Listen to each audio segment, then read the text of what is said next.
नवापूर एमआयडीसीत बनावट तूप कारखान्यावर एलसीबीचा धाडसी छापा. 1,46,00,000चा मुद्देमाल जप्त.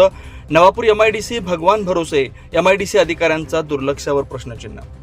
नवापूर एमआयडीसी परिसरात मोठ्या प्रमाणावर बनावट तूप तयार करून ते विविध नामांकित ब्रँडच्या नावानं बाजारात विक्रीसाठी पाठवलं जात असल्याचा धक्कादायक प्रकार स्थानिक गुन्हे शाखेच्या कारवाईत उघड झाला.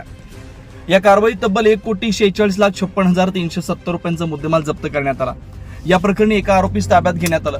मिळालेल्या माहितीनुसार 12 मार्च 2026 रोजी नंदुरबार जिल्हा पोलीस दलाच्या स्थानिक गुन्हे शाखेचे पोलीस निरीक्षक हेमंत पाटील यांना गोपनीय माहिती मिळाली की नवापूर एमआयडीसी परिसरातील एका कारखान्यात बनावट तूप तयार करून त्याची बाजारात विक्री केली जाते. या माहितीची खातरजमा करून स्थानिक गुन्हे शाखेच्या पथकानं अन्न व औषध प्रशासन विभागाच्या अधिकाऱ्यांसह पंचाच्या उपस्थितीत संबंधित कारखान्यावर छापा टाकला. छाप्यादरम्यान कारखान्यात राकेशभाई ईश्वरभाई भरतिया वय 47 राहणार सुरत गुजरात हा इसम आढळून आला. तपासात सदर कारखान्यात पामतेल, वनस्पती तूप, विविध रासायनिक फ्लेवर आणि बीटा कॅरोटीन यांचा वापर करून गायीच्या तुपासारखा रंग व वास निर्माण करत बनावट तूप तयार केलं जात असल्याचं समोर आलं. त्यानंतर हे तूप ओरिया काऊ घी, शुभ प्रीमियम काऊ घी, लाभ काऊ घी आणि राधेकृष्ण काऊ घी या नावानं पॅक करून बाजारात विक्रीसाठी पाठवलं जात असल्याचा उघड झाला.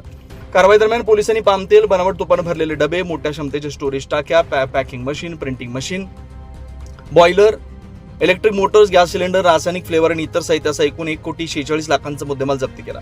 या प्रकरणी आरोपीकडे तूप किंवा पामतेल उत्पादनाचा कोणताही अधिकृत परवाना नसताना भेसळयुक्त आणि मानवी आरोग्यास हानिकारक असं तूप तयार केल्याचं निष्पन्न झालं. त्यामुळे त्याच्या विरुद्ध भारतीय न्याय संहिता कलम 123, 274 तसेच अन्न सुरक्षा व मानके कायद्यान्वये नवापूर पोलीस ठाण्यात गुन्हा दाखल करण्यात आला.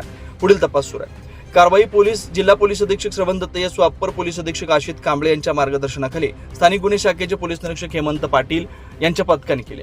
या पथकात पोलीस उपनिरीक्षक विकास गुंजाळ तसेच पोलीस कर्मचारी मुकेश तावडे, मनोज नाईक, दादाभाई वाघ, विशाल नागरे, रमेश साळुंके, सचिन वसावे, अभय राजपूत व रामेश्वर चव्हाण यांचा समावेश होता.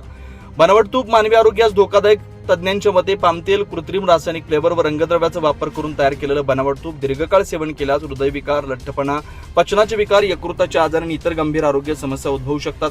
यामुळे अशा प्रकारचे भेसळयुक्त अन्नपदार्थ थेट जनतेच्या आरोग्यावर घाला घालणारे ठरतात.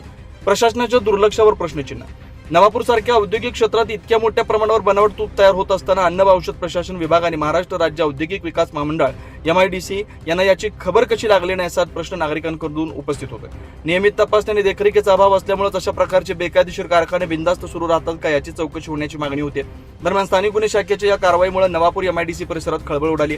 अन्नपदार्थ भेसळ करणाऱ्यांवर कडक कारवाई करण्याची मागणी नागरिकांच्याकडून होती.